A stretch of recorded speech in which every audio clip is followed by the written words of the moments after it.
Hello everyone, today we're gonna see how to use the Supertrend indicator. For this video we're gonna use trendo.com, so open your browser or app and go to trendo.com.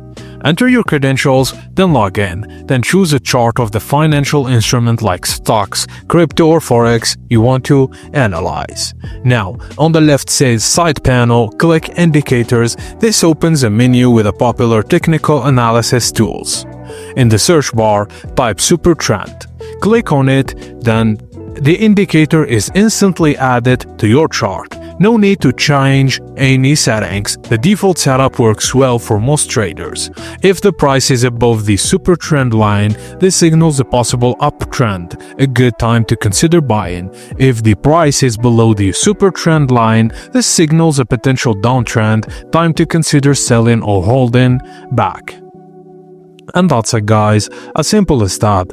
Thank you for watching and please don't forget to like and subscribe for more.